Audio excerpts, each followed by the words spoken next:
नमस्कार, India news देख रहे हैं आप और मैं हूं आपके साथ सचिन दुबे। शुरुआत करेंगे फटाफट खबरों की। पीएम नरेंद्र मोदी 2 दिवसीय बांग्लादेश यात्रा पर हैं। आज पीएम मोदी के बांग्लादेश दौरे का दूसरा दिन है। पीएम मोदी सबसे पहले यशोरेश्वरी काली मंदिर पहुंचे, जहां उन्होंने पूजा अर्चना की। यशोरेश्वरी काली मंदिर में 51 शक्तिपीठों में से एक माना जाता है। पीएम मोदी के दौरे को देखते हुए मंदिरों को यहां पर डेकोरेट किया गया और खास तैयारियां भी कर ली गई हैं। पूजा करने के बाद पीएम नरेंद्र मोदी ने कहा कि मुझे मां काली के चरण में पूजा करने का सौभाग्य मिला है। हमने कोरोना से उबरने के लिए मां काली से प्रार्थना की है। पीएम मोदी ने कहा कि मां काली के इस मंदिर में दोनों देशों में श्रद्धालु आते हैं। मंदिर परिसर में कम्युनिटी हॉल की जरूरत है। भारत इसके निर्माण की जिम्मेदारी निभाएगा। मंदिर में पूजा करने के बाद पीएम मोदी शेख मुजीबुर रहमान स्मारक पहुंचे और महानायक को श्रद्धांजलि अर्पित की। पीएम मोदी बांग्लादेश के पीएम शेख हसीना के साथ बातचीत भी करेंगे। इस दौरान दोनों के बीच कई समझौते पर हस्ताक्षर किए जाएंगे। इसके अलावा कई प्रोजेक्ट्स का भी वर्चुअल उद्घाटन किया जाएगा। दिल्ली वापस लौटने से पहले पीएम मोदी बांग्लादेश के राष्ट्रपति अब्दुल हमीद से मुलाकात करेंगे। पश्चिम बंगाल में विधानसभा चुनाव के पहले चरण के 30 विधानसभा सीटों पर मतदान हो रहा है। इस चरण में 73 लाख से ज्यादा मतदाता 191 उम्मीदवारों के भाग्य का फैसला करेंगे। असम में 47 सीटों पर पहले चरण की वोटिंग हो रही है। असम में विधानसभा की 126 सीटें हैं, जिसमें से 47 सीटों पर पहले चरण का मतदान हो रहा है। ये सीटें ऊपरी असम और ब्रह्मपुत्र के उत्तरी किनारे के 12 जिलों में हैं।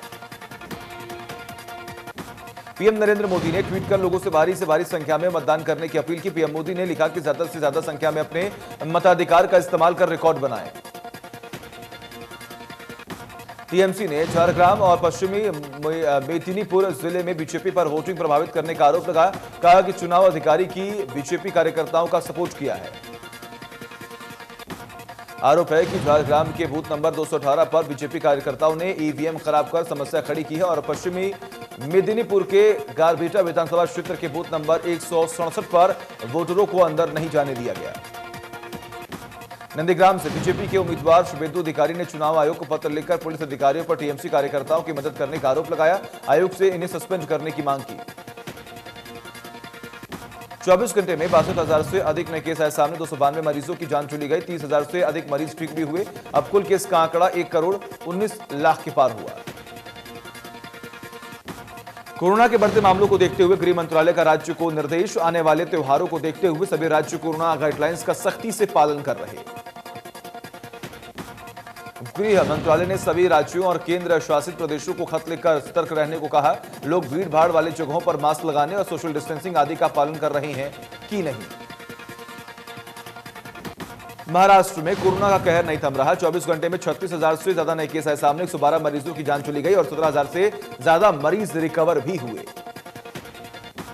कोरोना के बढ़ते मामलों को देखते हुए महाराष्ट्र सरकार ने बड़ा फैसला लिया है। राज्य में 28 मार्च से नाइट कर्फ्यू की घोषणा कर दी गई है। सीएम उद्धव ठाकरे ने कहा कि खतरा खत्म नहीं हुआ है, बल्कि यह और बढ़ गया है।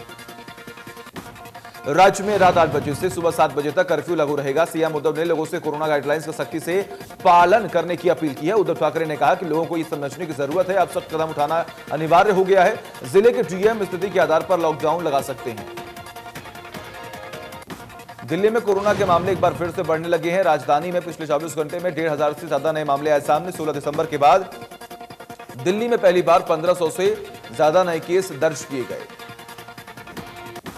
महान cricketer Sachin Tendulkar corona virus से संक्रमित हो गए हैं। उन्होंने ट्वीट कर इसकी जानकारी दी है। कोरोना पॉजिटिव पाए जाने के बाद सचिन तेंदुलकर ने कहा कि उन्होंने खुद को होम क्वारंटाइन कर लिया है।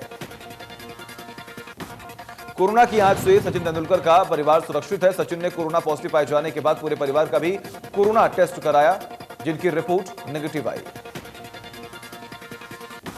बॉलीवुड के दिग्गज एक्टर परेश रावल भी कोरोना से संक्रमित हो चुके हैं। उन्होंने ट्वीट कर जरिए इसकी जानकारी दी है। अपने संपर्क में आए लोगों से जांच करने की अपील की है। 65 वर्षीय एक्टर परेश रावल ने 2 हफ्ते पहले कोविड-19 वैक्सीन की पहली खुराक ली थी। उन्होंने वैक्सीन लेने के बाद अपने ट्विटर अकाउंट पर एक तस्वीर शेयर करते हुए जानकारी भी दी थी। हरियाणा में 24 घंटे में 1,300 से अधिक नए केस मिले। 8 मरीजों ने दम तोड़ दिया। अब 7,000 से ज्यादा एक्टिव केस है। गुरुग्राम और फरीदाबाद में सबसे ज्यादा केस मिले हैं। गुरुग्राम में कोरोना के मामलों में लगातार इजाफा हो रहा है। एक दिन में 269 नए कोरोना के मामले सामने आए। इसके अलावा एक व्यक्ति की कोरोना से मौत भी हो गई है। जाखल में फिर कोरोना की रफ्तार बढ़ने लगी है। जाखल में 9 लोगों की कोरोना रिपोर्ट पॉजिटिव मिली है, जिसमें से 6 लोग डीएवी स्कूल के स्टाफ में से हैं। गोलाचुका में मनरेगा मजदूरों ने पुलिस प्रशासन पर बीडीपीओ के खिलाफ जमकर विरोध किया, नारेबाजी की और बीडीपीओ पर लगाया झूठा मामला दर्ज करवाने का आरोप। मनरेगा मजदूरों ने बीडीपीओ पर अभद्र व्यवहार करने का भी आरोप लगाया, तो बीडीपीओ ने मनरेगा मजदूरों के खिलाफ थाने में सरकारी काम में बाधा डालने, रास्ता रोकने को लेकर केस दर्ज करवाया।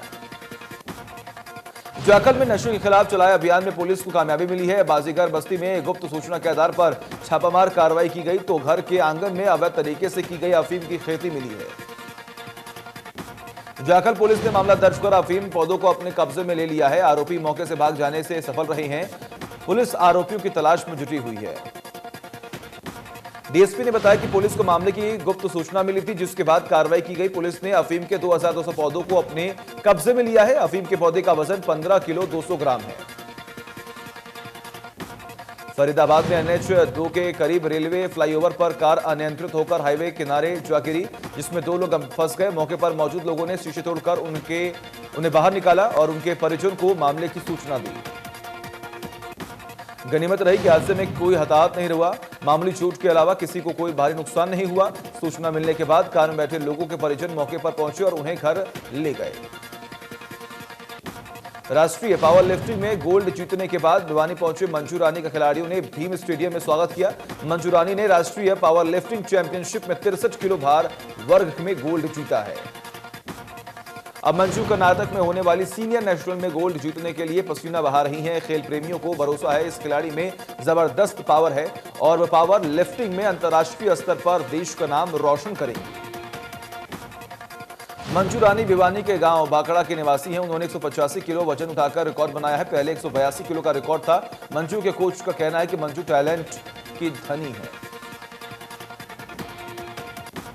फरीदाबाद के निकिता तोमर हत्याकांड में फास्ट ट्रैक कोर्ट ने दोनों आरोपियों को उम्र कैद की सजा सुनाई है। कोर्ट ने इस मामले में तौसीफ और रेहान को दोषी करार दिया था। दोनों दोषियों की सजा पर शुक्रवार कोर्ट में बहस हुई, जिसके बाद अब सजा का ऐलान किया गया। तौसीफ और रेहान को उम्र कैद की सजा सुनाई गई है। फरीदाबाद कोर्ट से तौसीफ और रेहान को उम्र कैद मिलने के बाद निकिता की मां निराश नजर आई। उनका कहना था कि हमने फांसी की मांग की थी और हम तब तक चुप नहीं बैठेंगे जब तक दोनों आरोपियों को फांसी नहीं हो जाती। निकिता हत्याकांड पर आए फैसले के बाद अनिल विज ने कहा कि फैसले का अध्ययन कर रही हैं। आरोपियों को फांसी की सजा दिलवाने के लिए उच्च अदालत में भी अपील की जाएगी। पंचकुला सेक्टर 16 के तहत राजीव कॉलोनी स्थित शराब के ठेके पर 2 युवकों के दबंगई का वीडियो आया सामने। कम रेट में शराब की बोतल की कर रहे थे मांग। दोनों युवकों ने दुकान में अंदर घुसकर दुकान में मौजूद लोगों को पीटा। दोनों युवक दुकान में रखे 15,000 रुपए भी लूटकर मौके से भागने में सफल हो गए। शिकायतकर्ता रोहित ने बताया कि दोनों युवक राजीव कॉलोनी पंचकुला सेक्टर 16 के रहने वाले थे। मामले की सूचना पुलिस को भी दे दी गई है। पुलिस मामले की तफ्तीश में जुटी हुई है। पंचकुला में हरियाणा राज्य चौकसी ब्यूरो की टीम ने रिश्वत लेते हुए उपमंडल अभियंता को गिरफ्तार किया। आरोपी को 5.5 लाख की रिश्वत लेते हुए काबू में किया गया। अलोहा सोसाइटी के लोगों को पिछले काफी समय से परेशानियों का सामना करना पड़ रहा है। बिल्डर की मनमानी और सोसाइटी के अंदर बढ़ रही समस्या लोगों के लिए एक बड़ी चुनौती साबित हो रही है। बिल्डर की तरफ से अभी भी सोसाइटी को ओसी नहीं दिया गया है, जिसके चलते लोग अपने फ्लैट की रजिस्ट्री भी नहीं कर पा रहे हैं। फिलहाल लोगों की तरफ से यह मांग की जा रही है कि जल्द से जल्द इस पूरी समस्या का समाधान निकाला जाए। सोसाइटी को टेक ओवर कर यहां के विकास कार्यों में तेजी लाई जाए, जो क्योंकि यहां रह रहे लोगों को बड़ी दिक्कतों के बीच रहना पड़ रहा है। पानी, बिजली और सीवर की जैसी बड़ी समस्याओं में दो चार होकर लोगों को अपना जीवन व्यतीत करना पड़ रहा है। सिरसा के गांव जमाल में एक प्रवासी मजदूर की कस्सी मारकर हत्या करने का मामला आया सामने। पुलिस ने शव को अपने कब्जे में लेकर मृतक के परिजनों को सूचना दे दी है। हिसार के बरवाला क्षेत्र में हुई 1.5 किलो सोने और 25 लाख रुपए की लूट करने वाले 4 आरोपियों को गिरफ्तार कर लिया गया। पकड़े गए आरोपियों से लूट की राशि में से 3,70,000 रुपए बरामद कर लिए गए। आरोपियों को शनिवार को अदालत में पेश करके रिमांड पर लेने का प्रयास किया जाएगा। हरियाणा प्रदेश व्यापार मंडल के प्रांतीय अध्यक्ष बजरंग गर्ग ने हरियाणा की अनाज मंडियों के आड़ती से बातचीत करने के बाद कहा कि किसान संगठनों ने आह्वान पर भारत बंद ऐतिहासिक रहा। बजरंग गर्ग ने कहा कि हरियाणा के साथ साथ पूरे देश की अनाज मंडियां हड़ताल पर रही, यहां तक कि पूरे देश में ट्रांसपोर्ट का चक्का जाम रहा। देश और प्रदेश में किसी भी उद्योगों से कोई भी सामान का आना जाना नहीं हो पा रहा, जिसके कारण करोड़ों अरबों रुपए का व्यापार प्रभावित रहा। हरियाणा विद्यालय शिक्षा बोर्ड के जुड़े प्रदेश के सभी स्कूलों की 9वीं और 11वीं कक्षाओं की परीक्षाएं शुरू हो गई हैं। कोविड प्रोटोकॉल अपनाते हुए नकल रहित परीक्षाओं का संचालन करवाया गया। ये परीक्षाएं 26 मार्च से शुरू होकर 16 अप्रैल तक होंगी। प्रश्न पत्रों की चेकिंग स्कूल में ही अध्यापकों द्वारा की जाएंगी। परीक्षाओं का परिणाम जल्द ही घोषित किया जाएगा। 1 अप्रैल से नए सत्र को शुरू किया जाएगा और बच्चों को प्रमोट करके अगली कक्षा में बैठने का इजाजत रहेगी, जबकि परिणाम बाद में घोषित किए जाएंगे।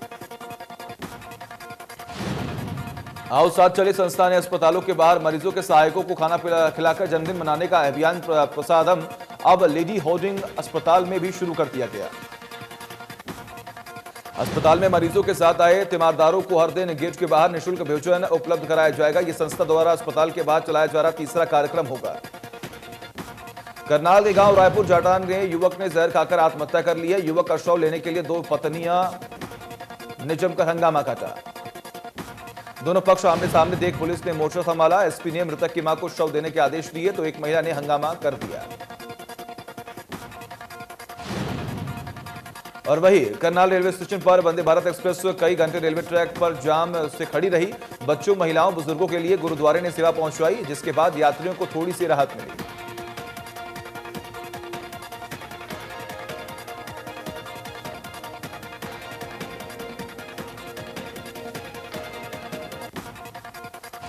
टोहाना में पेट्रोल पंप पर बिना पैसे दिए तेल डलवाने और बंदूक की नोक पर नकद छीनने के आरोपी को पुलिस ने 24 घंटे में गांव जमालपुर के फाटक के पास से गिरफ्तार किया।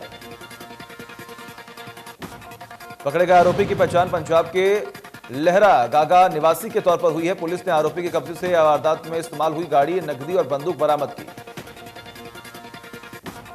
फरीदाबाद में नेशनल हाईवे के पास ढाबे में आग लग गई। ढाबे में रखे सिलेंडर में ब्लास्ट की वजह से आग लगी। सूचना मिलने पर दमकल की गाड़ियां मौके पर पहुंची।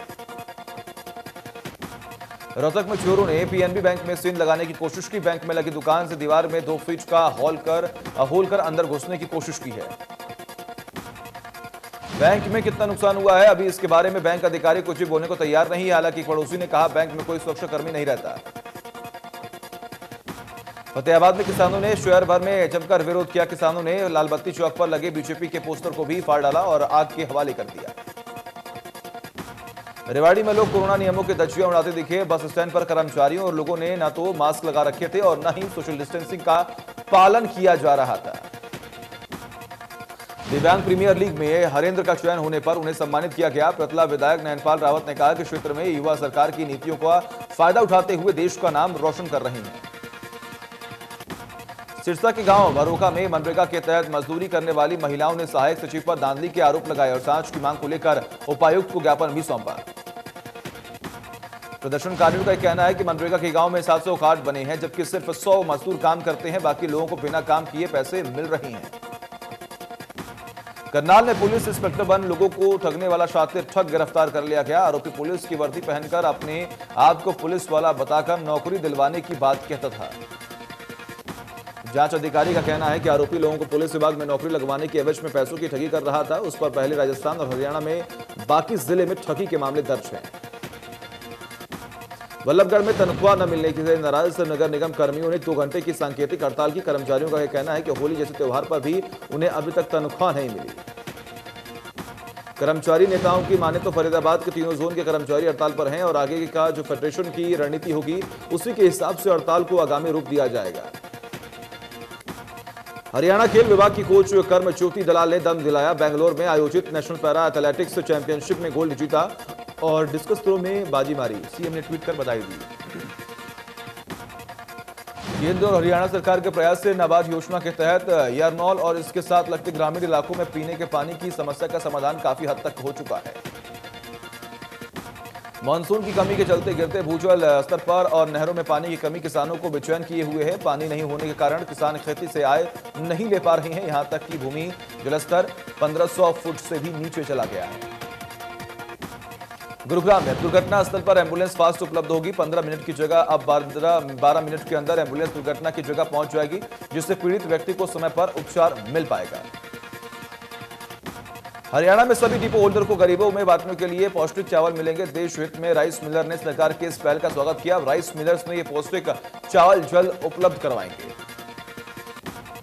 28 फरवरी की चावल की डिलीवरी पर लगाई गई रोक को हटाने पर सरकार का आभार जताया और कैथल में राइस मिलरों ने सरकार के फैसले का स्वागत किया।